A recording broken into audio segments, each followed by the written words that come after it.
ሳይቆረጥ ውጭ ወጥቶ ይሰቀላል እስከ ቆዳው። የእድል በር እንከፍታለን። እድላቸው ለመወሰድ አጋጣሚው ሰፊ ነው። ሌባ ኪሳችሁ ውስጥ ገብቶ ሲሰርቅ ልትመለከቱ ትችላላችሁ። እነዚህን ሰዎች ተበቀልልኝ፣ እነዚህን ሰዎች አጥፋልኝ ተብሎ አይደለም። ዳልቻ በግ ይታረዳል፣ ደሙ ቤት ውስጥ ላይ ያሉት ልጆች ግንባር ላይ ይቀባል። እድል ዝም ብሎ የሚመነተፍ ነገር አይደለም። የፊት መታጠብና እጅን መታጠብ የእድል መወሰድ ምልክት ነው።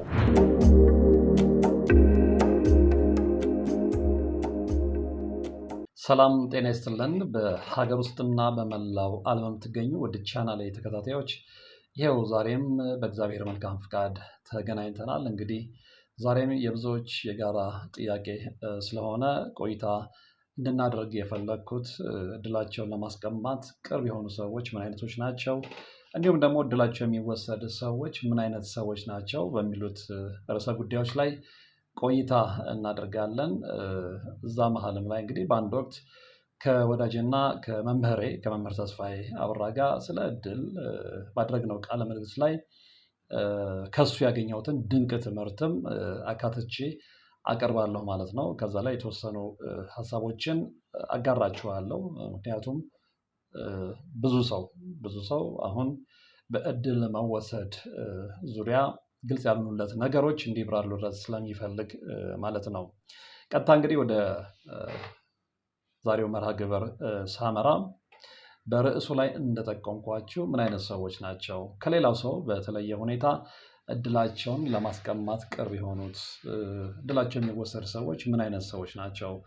እንግዲህ በእርግጥ ማንኛውም ሰው ተንኮሉ ከተሰራበትና የእድል መተት ከተላከበት እድሉ የመወሰድ አጋጣሚው ከፍተኛ ነው እና ነገር ግን በተለየ ሁኔታ እድላቸው የሚወሰድባቸው ሰዎች ህይወት ስንገመግም የምናገኘው እውነት አለ። ከዚህ እውነት ላይ ተነስታችሁ በተለይ ደግሞ እድላችን ተወስዷል ብላችሁ የምታምኑ ሰዎች ማንነታችሁን ልትፈትሹ ይገባል። ማንነታችሁን ልትበረብሩ ይገባል።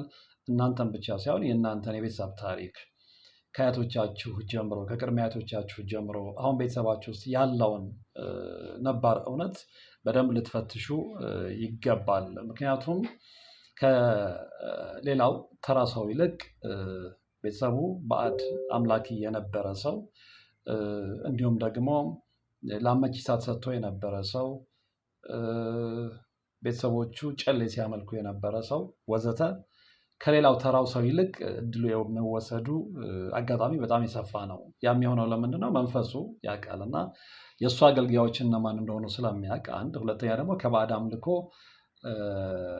ቤተሰብ የመጣ ከሆነ የጸሎት የስግደት እምነቱ ወይም ደግሞ ጥንካሬው ደረጃው የቱ ጋር እንደሆነ መንፈሱ በደንብ ስለሚረዳ ከሌላው ሰው ይልቅ እንደዚህ አይነት ሰውን በቀላሉ ማሸነፍ ስለሚችል ከተራው ሰው ይልቅ እንደዚህ አይነት ሰዎች እድላቸው ለመወሰድ አጋጣሚው ሰፊ ነው። ስለዚህ ከእንደዚህ አይነት ቤተሰብ ውስጥ የመጣችሁ ባዕድ አምልኮ ውስጥ ቤተሰቦቻችሁ ያሉ፣ አሁን ግን እናንተ የራሳችሁን ህይወት ጀምራችሁ የትዳር ህይወታችሁን ጀምራችሁ የራሳችሁን ህይወት ጀምራችሁ የራሳችሁን ጎጆ ቀልሳችሁ ልጆች ወልዳችሁ በቤተሰብ አማካይነት በመጣ የባዕድ አምልኮ የምትሰቃዩና እድላችሁ የተወሰደ ሰዎች ካላችሁ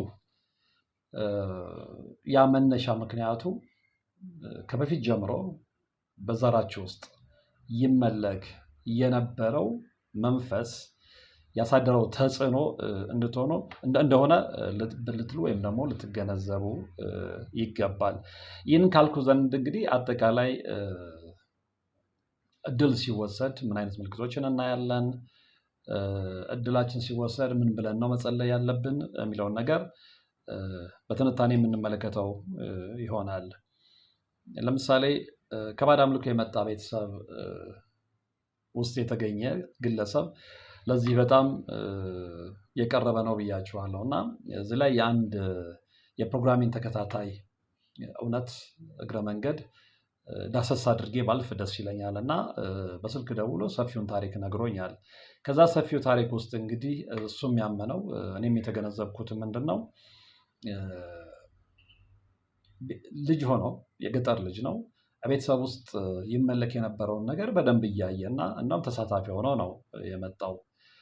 እዛ ቤተሰብ ውስጥ ሁሌም በተለይ ደግሞ ግንቦት ልደታ ላይ ዳልቻ በግ ይታረዳል። ደሙ ቤት ውስጥ ላይ ያሉት ልጆች ግንባር ላይ ይቀባል።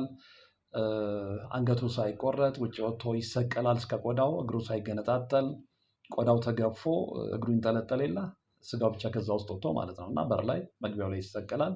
እሱ እንደሚያስታውሰው ከዛ በኋላ ደሙ በሳህን ይቀዳና እያንዳንዱ ልጅ እዛ ለምርቃት ነው ተብሎ ግንባሩን ይቀባል። ያው ባዕድ አምልኮ እንደሆነ ይታወቃል። እና አባቱ ላይ ያለው መንፈስ ምን ያህል በጣም አደገኛ እንደነበረ ዛሬም ድረስ ይህ የፕሮግራም ተከታታይ ያስታውሳል። ከዛ በኋላ ግን ያ ነገር ተከትሎት መጥቶ ዛሬም ራሱን ችሎ በሚኖርበትም ሰዓት አልተወውም። ኦፍኮርስ የገባው ሲመጣ ብዙ ነገሮችን መከታተል ሲጀምር በተለይ ደግሞ መንፈሳዊ ሲሆን የመንፈሳዊ መምህራንን ትምህርት ሲከታተል በቃ የእሱ ህይወት ምስቅልቅሎሽ ምክንያት በደንብ እንደገባው ነው የነገረኝ። ነገር ግን መንፈሱ ምን አድርጎታል? ይህንን ልጅ ለበቀል ራሱን ችሎ የራሱን ድርጅት ከከፈተ በኋላ አዘርፎታል።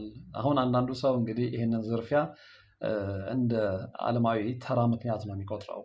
ይህ ባለ ጉዳይ ወይም ደግሞ ይህ ባለ ታሪኬ ግን ያንን አያምንም እና አዘርፎኛል፣ በኋላ በደንብ ገብቶኛል ነው ያለው። በተግባር ማረጋግጫለሁ ነው ያለው። ከዛ ውጭ እንግዲህ ከግብረ ሰዶም ጋር አገናኝቶኛል ነው ያለኝ። እና ይሄ ልጅ ከገጠር መጥቶ ራሱን ለማሸነፍ ራሱን ችሎ ለማውጣት የመጀመሪያ ስራው ግለሰብ ቤት ነው የተቀጠረው። እና ያ ግለሰብ የውጭ ድርጅት ውስጥ ይሰራ የነበረ ጥሩ ገንዘብ የነበረው ነገር ግን ከማንም የማይገናኝ ብቻውን ዘግቶ የሚኖር ጥሩ ህይወት የሚኖር ነው። እዛ መጥቶ እዛ ቤት ውስጥ ነው የተቀጠረው። በዘበኝነትም በምግብ አብሳይነትም ልምዱ ስለነበረው ማለት ነው። እና ሰዎች ግን ነግረውታል፣ ተጠንቀቅ፣ ይሄ ሰው እንደዚህ ግብረ ሰዶማዊ ነው፣ እዛ አካባቢ ሁሉም ስለሚያውቀው ማለት ነው። እና ራስን እየጠበቅ ብለውት ነበረ። ያን ነገር በተግባር ተመልክቶታል። ምንድን የሆነው? አንድ ቀን ባዝሊን ይዘህና እና ሰውነቴን ይሸኝ አለኝ። ያ ነገር ልጆች የነገሩኝ ተጠንቀቅ ያሉኝን ነገር እያሰላሰልኩ የተአዘዝኩትን መፈጸም ስለነበረብኝ ፈጸምኩ አለ። በባዝሊን እያሻሸሁት ኮምፕሊትሊ ተቀየረ። እንደውም ራሱን ወደ መሳት ሄደ ነው ያለው። እና ከዛ በኋላ ያለው ነገር በጣም ጸያፍ ስለሆነ አልነግራችሁም። ያ ልጅ ግን ሸሽቶ ወጣ፣ አመለጠ። ከዛ በኋላ ወጣ ማለት ነው። ከዛ ከወጣ በኋላ ግን ወደ ሆቴል ነበር የገባው፣ በባሪስታነት ማለት ነው። እዛም የገጠመው ነገር በጣም ከባድ ነበር። እዛ እየሰራ ደግሞ ልም ያለ የዝሙት መንፈስ ውስጥ ነው የከተተው። ያ ከየት ነው የመጣው ነው ያለኝ። አባቱ ላይ የነበረው መንፈስ እንዲሁም ደግሞ እናቱ ላይ የነበረው መንፈስ ወደ እሱ ተሻግሮ እሱንም በዝሙት መንፈስ ውስጥ እንዲሰቃይ ነው ያደረገው። እና አባቱም ከብዙ ሴቶች ጋር ግንኙነት እንደነበራቸው አልፎ አልፎ ደግሞ እናቱም ላይ የዚህ አይነት ባህሪ ያይ እንደነበረ አሁን በደንብ ያስታውሳል። ከዛ በኋላም እንግዲህ መግባት የሌለበት ቦታ ላይ ያስገባ፣ የሌላ እምነት ቤት ውስጥ ገብቶ ምግብ እንዲበላ፣ ስጋ እንዲበላ። እንግዲህ አሁን እኛ ክርስቲያኖች ሆነን ሙስሊሞች ቤት ገብተን አንበላም አይደለም። ሙስሊሞችም እንደዛው እኛ ጋር ገብቶ እምነቱ ስለሚከለከል፣ ይህንን ልጅ ግን ጽሑፉን ሁሉ እየጋረደ ከበላ በኋላ ያሳየዋል። ስገባ ምንም ምልክት የለውም ማለት ጀንታ ቤት ስገባ ምናምን በቃ ኖርማል ምግብ ቤት ነው። እዛ ላይ አረብኛም ጽሑፍ የለም፣ ምንም የለም። እና የአንዱን ገጠመኝ ሲነግረኝ ነው። እዛ ከገባውና ከበላው በኋላ ግን በቃ የገባሁት ከእኔ እምነት ውጪ የሆነ ምግብ ቤት ውስጥ እንደሆነ እና ይሄ ሁሉ እንግዲህ ምንድን ነው ከቤተሰብ ባዕድ አምላኪነት ጋር በቀጥታ የተገናኘ ነው። እና ለበቀል መንፈሱ ብዙ ኪሎሜትሮችን አቋርጦ እንደሚሄድ በዚህ ማወቅ ትችላላችሁ። እና ይሄ ልጅ በጣም ጠንካራ ሰራተኛ ቢሆንም እድሉ የተወሰደው በልጅነቱ እንደነበረ ያስታውሳል፣ ያምናልም። እና ከዛ በኋላ በጣም ብዙ ይጥራል፣ ብዙ የስራ ልምድ አለው። ነገር ግን ራሱንም ችሎም ቢሰራ ሊሳካለት አልቻለም። ይታገላል፣ ለውጥ አለው፣ በእርግጥ ለውጥ አለው። መስገድ መጸለይ ሲጀምር ለውጥ አለው፣ ግን ገና እንደሚቀርብ ነው የተናገረው። ይሄንን እንግዲህ እግረ መንገድ እንደ ማስረጃ እየነገርኳችሁ ሊድ ብዬ ነው። ከፕሮግራሙ ተከታታዮች ራሳቸው በዛ ህይወት ውስጥ ያለፉ ሰዎች ኤክስፒሪየንሳቸውን ሼር ስለሚያደርጉ ማለት ነው። ይህንን ካየን እንግዲህ እድላቸው የሚወሰድ ሰዎች ምን አይነት ሰዎች ናቸው? እንደገናም ደግሞ ድላቸውን ለማስቀማት ቅርብ የሆኑ ሰዎች፣ ድላቸውን ለመውሰድ ከሌላው ሰው ይልቅ በጣም ቅርብ የሆኑ ሰዎች ምን አይነት ናቸው የሚለውን ነው እያየን ያለ ነው እና የተወሰኑ ነጥቦችን ነግሬያችኋለሁ። እዚህ ላይ አንድ ላይ የማክልላችሁ ነገር ምንድን ነው? በእነዚህ ነጥቦች ራሳቸውን እንድትፈትሹ ስለምፈልግ፣ አንደኛ የቅርብ ሰዎቻቸው፣ ቤተ ዘመዶቻቸው በጣም የሚቀኑባቸው ሰዎች ናቸው። ድላቸውን ለመወሰድ ቅርብ የሆኑ ሰዎች እና መነሻውም ያ ነው። አንድ ሰው ሲቀናባችሁ ነው። የእናንተን እድል ሲመኝ፣ የእናንተን እድል በቡዳ መንፈስ ሲመለከት ነው። በሰላቢ መንፈስ ሲመለከት ነው። በእናንተ ላይ ሲቀና ነው የእናንተን እድል የሚወስደው እና ዝም ብሎ ከመሬት ተነስቶ አንድ ሰው ያንን ሰው እድል አይወስድም። በዛ ሰው እድል መጠቀም ሲፈልግ ነው። ስለዚህ እንግዲህ ብዙ ጊዜ የቅርብ ቤተሰብ የሚቀናባቸው ሰዎች እድላቸው የመወሰድ አጋጣሚው ከፍተኛ ነው። እነዚህ የቅርብ ቤተሰቦቻቸው እድላቸውን የሚወስዱባቸውን ሰዎች ሌላው ቢቀር በጣም ከቅርብ ሰዎቻቸው ጋር ሁሉ በማጋጨት ይታወቃሉ። እናንተ ቤተሰብ ውስጥ የምትወደዱ ልትሆኑ ትችላላችሁ። ለቤተሰቦቻችሁ ጨዋ፣ ታማኝ፣ ምናልባትም ደግሞ ነገ ቤተሰባችሁ ኃላፊነት የሚጥልባችሁ በእናንተ የሚተማመን ሊሆን ይችላል። ግን እነዚህ የእናንተን እድል መውሰድ የሚፈልጉ ሰዎች ያንን ተንኮል ካሰቡበት ጊዜ ጀምሮ ትልቁ ታርጌታቸው ወይም ደግሞ ትልቁ ኢላማቸው ምንድን ነው? ከእናቶቻችሁ ጋር ማጣላት፣ በሐሰት ወሬ ከአባቶቻችሁ ጋር ማጣላት፣ ከእናንተ የበለጠ እነሱ ለእናንተ አባትና ለእናንተ እናት ቅርብ የሆኑ መስለው መታየት፣ የእናንተን ትንሿን 0 ፖይንት ምናምን የሆነችውን ሊያውም ሰት ላይሆን ይችላል፣ ዘንግታችሁትም ሊሆን ይችላል፣ ያለፋችሁትን ነገር በጣም ቦልድ በማድረግ በማጉላት ለእናትና ለአባታችሁ ነግረው ከእናንተ የበለጠ እነሱ ለእነሱ እንደሚያስቡ መስሎ መታየት፣ ይሄ እድላችሁን የሚወስዱ ሰዎች ባህሪ ነው እና በቤተሰብ መካከል ይገባሉ። በተለይ በልጅና በእናት፣ በእናትና በልጅ፣ በአባትና በልጅ፣ በልጅና በአባት መካከል ገብተው ተቆርቋሪዎቹ እነሱ ናቸው እና ምናልባት የእናንተ እናትና አባት ግንዛቤው ከሌላቸው፣ እውነት የመሰላቸው ከሆነ መስዋዕትነት ትከፍላላችሁ። የእናት ፍቅር ታጣላችሁ፣ የአባት ፍቅር ታጣላችሁ። ምናልባትም ደግሞ ከቤታችን ውጡልን ተብላችሁ እናንተ ወጥታችሁ እነዛ ያጋጯችሁ ሰዎች እዛ ቤት ውስጥ የመኖር እድልና አጋጣሚ ይኖራቸዋል። ብዙ ሰዎች እንደዚህ አይነት ህይወት አስተናግደዋል። ሁለተኛው ከባዕድ አምላክ ቤተሰብ የመጡ ናቸው። ቅድም የነገርኳችሁ ነው፣ እዛ ዝርዝር ውስጥ አልገባም። ሶስተኛው እና የሚገርመው ደግሞ እነዚህ ሰዎች በተለይ እድላቸው የሚወሰድባቸው ሰዎች የማንንም ድጋፍ የማንንም እርጥባን ሳይፈልጉ ራሳቸውን በራሳቸው አሻሽለው ራሳቸውን በራሳቸው መለወጥ የሚሹ ሰዎች ናቸው። ግን ምን ያደርጋል እና እንዲህ አይነት ክፉና ምቀኛ ሰዎች አጠገባቸው ስላሉ የእነሱ ምቀኝነትና ከቤተሰባቸው ከዘራቸው የመጣው ባዕድ አምላኪነት ልጓም ሆኖ ይጎትታቸዋል እና ወደኋላ ሲቀሩ ትመለከቷቸዋላችሁ። ሌላው እንግዲህ እድል በስልብና የተወሰደ ከሆነ በስልብና መተት የተወሰደ ከሆነ እንግዲህ አንደኛው መንገድ ይሄ ስለሆነ ማለት ነው። እድል የሚወሰድበት መንገድ ይሄኛው ስለሆነ ነው።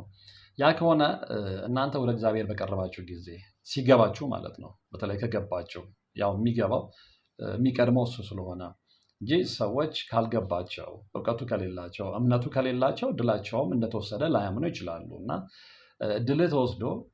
እድልሽ ተወስዶ እድላችሁ እንደተወሰደ የማታምኑ ከሆነ በዛው ነው የምትቀጥሉት። ነገር ግን እየሰራችሁ ሁሌ እንቅፋት የሚገጥማችሁ ከሆነ፣ እየሰራችሁ ውጤት አልባ የምትሆኑ ከሆነ ከገባችሁ ጥያቄ ትጠይቃላችሁ። ምን ሆኜ ነው? እሰራለሁ ከማንም በላይ አልተሳካልኝም። ስለዚህ ይሄ እድል መወሰድ የሚባለው ነገር ሊሆን ይችላል ብላችሁ ካመናችሁና ወደ ተግባራዊ እንቅስቃሴ የምትገቡ ከሆነ፣ ወደ እግዚአብሔር የምትቀርቡ ከሆነ፣ እንግዲህ ተግባራዊ እንቅስቃሴ ሌላ ትርጉም የለውም፣ ወደ እግዚአብሔር መቅረብ ነው። ወደ እግዚአብሔር መቅረብ ደግሞ ስግደትን፣ ጸሎትን፣ ጾምን ያካትታል እና ያንን ማድረግ ስትጀምሩ እግዚአብሔር በራሱ መንገድ በህልም ያሳያችኋል። በህልም የሚያሳያችሁ ምንድን ነው? እናንተም ተግታችሁ ትጠይቃላችሁ እና ማን ነው እድልን የወሰደው? ማን ነው የእድል በሬን የዘጋው የሚለው ላይ ትኩረት ታደርጋላችሁ እና በህልማችሁ ሌባ ኪሳችሁ ውስጥ ገብቶ ሲሰርቅ ልትመለከቱ ትችላላችሁ። እንዲሁም ደግሞ ፊታችሁን ስትታጠቡ ልትመለከቱ ትችላላችሁ። እጃችሁን ስታጠቡ ልትመለከቱ ትችላላችሁ እና ፊት መታጠብና እጅን መታጠብ የእድል መወሰድ ምልክት ነው። ስለዚህ ይህን የምትመለከቱ ከሆነ የበለጠ ግልጽ እየሆነላችሁ ይመጣል ማለት ነው። እድላችሁ እንደተወሰደ ከዛ በኋላ የበለጠ ትበረታላችሁ፣ የበለጠ ደግሞ ትተጋላችሁ ማለት ነው። በነገራችን ላይ እንግዲህ እድል ተወሰደ ማለት የእናንተ እድል ተቆልፎ ተዘግቶበት ያኛው እናንተ ላይ የተመቀኘውና የተነሳው የእናንተን እድል መውሰድ የፈለገው ሰው ተከፈተ ማለት ነው። ይህንን ከመምህር ተስፋዬ ያበራ ትምህርት በደንብ መረዳት ችያለሁ። እና እንግዲህ ምንድነው የሚሆነው? ሰይጣን ያንተን ይዘጋውና የእድል በርን የዛኛውን ይከፍተዋል ነው እንጂ እድል ተወሰደ ሲባል ዝም ብሎ እድል እንደሆነ እቃ ይወሰዳል ማለት አይደለም። ይህንን ከመምህር ተስፋዬ ያበራ ትምህርት ተረድቼዋለሁ።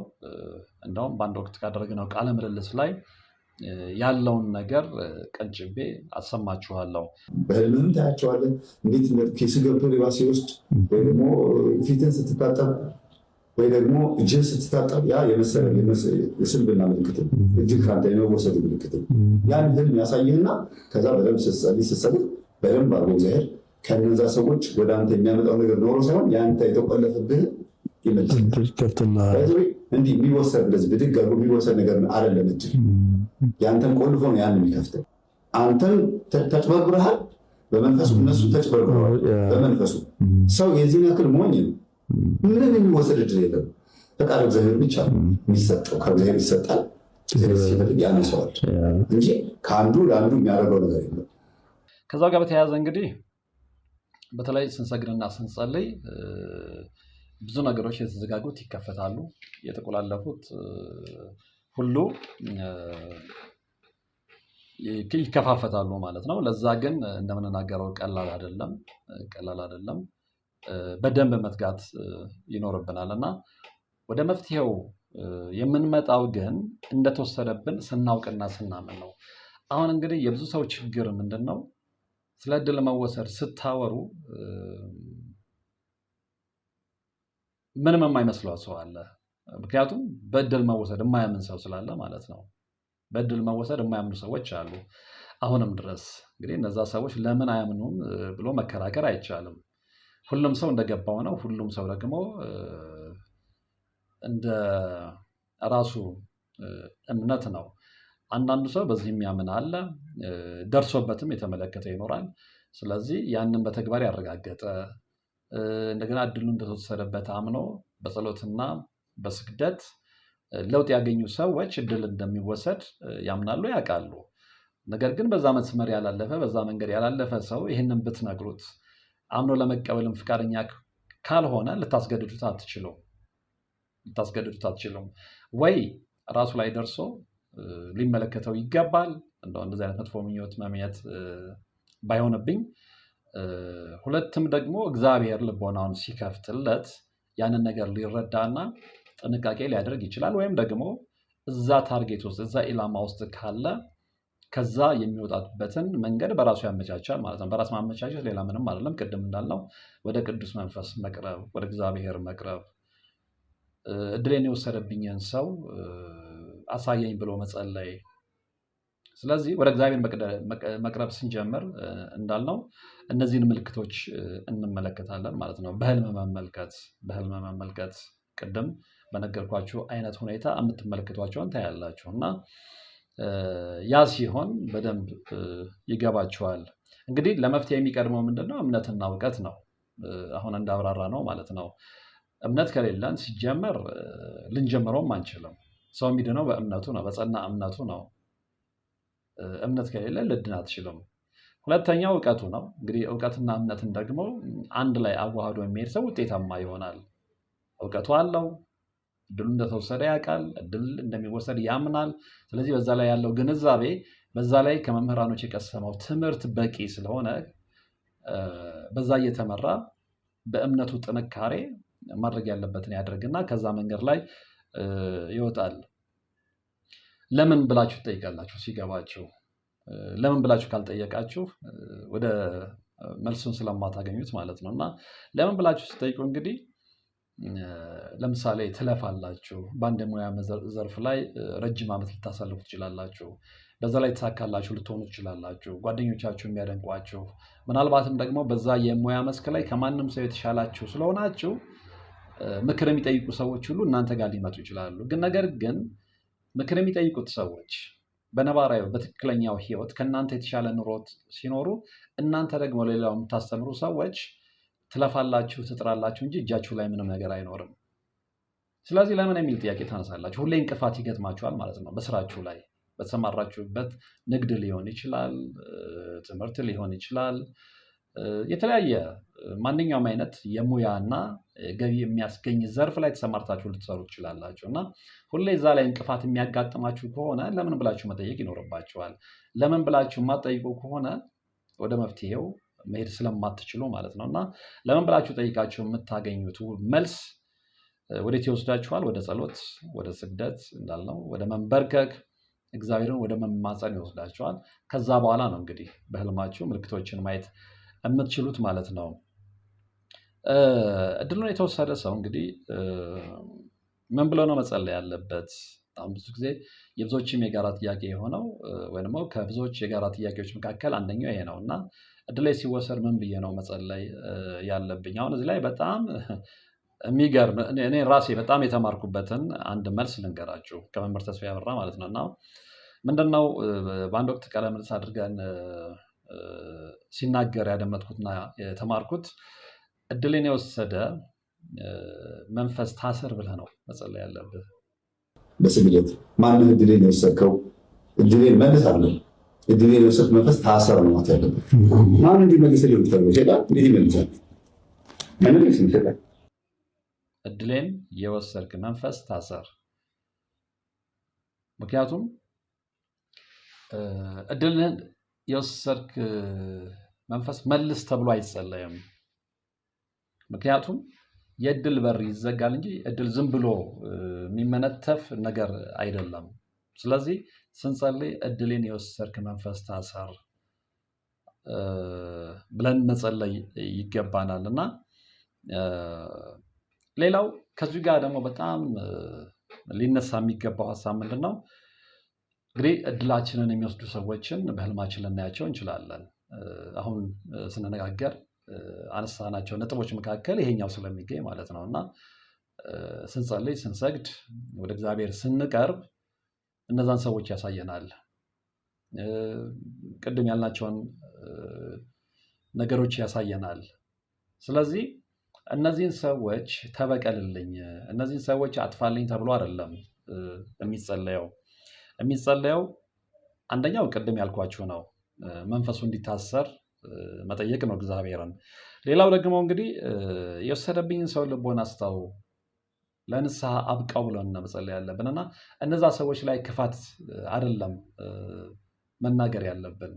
እግዚአብሔር ሁሌም ደግ ሩህሩህ አምላክ ስለሆነ ሰዎችም እሱ ያስተማረውን በሱ መንገድ እንዲሄዱለት ይፈልጋል። ስለዚህ በምንጸልይበት ጊዜ መንፈሱ እንዲታሰር መጠየቅ። ከዛ ውጪ እድሌን የወሰደ ሰው ልቦና ስጠው፣ ለንስሐ ሞት አብቃው፣ ከዚህ ስራው ተመልሶ ወደ ትክክለኛው መንገድ እንዲሄድ ምራው ብለን ነው መጸለይ ያለብን እና ሁሌም ለሰዎች ቅን እየተመኘን ቢሄድን ቁጥር እግዚአብሔርም ለእኛ በጎ ነገር ነው የሚያደርግልን እንጂ ክፋትን በክፋት መመለስ በመንፈሳዊ ዓለም አያስኬድም። ምናልባት አሁን በምንኖርበት ቁሳዊ ዓለም ላይ ብዙ ሰዎች ይሄ አይሰራም፣ ቀኝህን ሲመታ ግራህንም አዙርለት የሚለው ነገር አሁን አይሰራም ብለው የሚከራከሩ ሰዎችን አድምጠናል። ይሄ የእነሱ ፍልስፍና ሊሆን ይችላል። ነገር ግን እንደ መንፈሳዊ ሰው የምታስቡት ከሆነ ይህ የእግዚአብሔር ቃል ስለሆነ የእግዚአብሔር ቃል ደግሞ ሁሌም እውነትና ሕይወት ስለሆነ ስለማይለወጥ በዛ መስመር እሱን አክብረው የሚሄዱ ሰዎች ውጤታማ ይሆናሉ ማለት ነው። ስለዚህ ሰዎች እድላችሁን እንደወሰዱ ብታውቋቸው እንኳን ለይታችሁ እነዛን ሰዎች አጥፋለኝ ሳይሆን ልቦና ስጣቸው፣ ለንስሐ ሞት አብቃቸው፣ የተከተሉት መንገድ ትክክል እንዳልሆነ አንተ በራስ መንገድ አስረዳቸው ብላችሁ ነው መጸለይ ያለባቸው። እና እንግዲህ ከእድል ጋር በተያያዘ እነዚህ ነጥቦች ካነሳን ከዚህ ነጥብ ላይ ተነስተን አንደኛ እንዴት መጸለይ እንዳለብን ተረድተናል ብዬ አስባለሁ። ሁለተኛ ደግሞ እድላችንን እንደተወሰደ እንዴት ማየት ወይም ደግሞ እንዴት ማረጋገጥ እንደምንችልም በዚህ መርሃ ግብር ውስጥ ተመልክተናል። ህልም እናያለን ብለናል። ህልሙ ደግሞ የሚያሳየን እጅ ስንታጠብና ፊት ስንታጠብ ነው። ያ የዛ ምልክት ነው ብለን ተናግረናል። እሱን በደንብ እንድትይዙልኝ እፈልጋለሁ። ከዛ ውጭ ደግሞ ምን አይነት ሰዎች ናቸው የሚለውንም አይተናል። ምን አይነት ሰዎች ናቸው? እድላቸው ለመወሰድ ቅርብ የሆኑ ሰዎች፣ ቤተሰቦቻቸው ጎረቤቶቻቸው፣ በጣም የሚቀርቡ ሰዎቻቸው የሚቀኑባቸው እና ዋና ዋናዎቹ ከባዕድ አምላኪ ቤተሰብ ውስጥ የመጡ ናቸው። ስለዚህ ምን ይደረግ? አንደኛ እነዛ የቀኑ እነዛ ሁሌም የሚከተሉን ሰዎች ልቦና እንዲሰጣቸው ለእግዚአብሔር መጸለይ ነው። በተቻለ መጠን እንደምትችሉ ከሆነ የክርስትና ስማቸውን ሁሉ ላያችሁ ላይ እጃችሁ ላይ ጽፋችሁ ለእነሱ መጸለይ፣ ተንበርክካችሁ ልቦና እንዲሰጣቸው ለእግዚአብሔር መለመን፣ ክፋትን በክፋት ሳይሆን ክፋትን በደግነት መመለስ። ሌላው እንግዲህ ከባዕድ አምላኪ ቤተሰብ የመጡት የበለጠ ይጋለጣሉ ብለናል። ምክንያቱም መንፈሱ እነዛ ሰዎች እምነታቸው ላይ ጠንካራ እንዳልሆኑ ስለሚያምን ማለት ነው። እና ከዛ አይነት ቤተሰብ የመጣችሁ ሰዎች ደግሞ መጠንከር አለባችሁ እምነታችሁ ላይ፣ ምክንያቱም በዛ መስመር ሄደው ጠንክረው ውጤት ያገኙ ሰዎች ስላሉ ማለት ነው። እና ይህንን ጠቅልለን ካየንና ወደ መፍትሄ የምንሄድ ከሆነ ቢያንስ በእድል መተት አማካኝነት የሚዘጋብንን የእድል በር እንከፍታለን ተብሎ ይታመናል። ስለዚህ እንደምታደርጉ ተስፋ አደርጋለሁ። ከዛ ውጭ እንግዲህ በእድል ዙሪያ የተጻፉ መጽሐፎች አሉ በነገራችን ላይ እነዛን ፈልጎ ማንበብ ነው።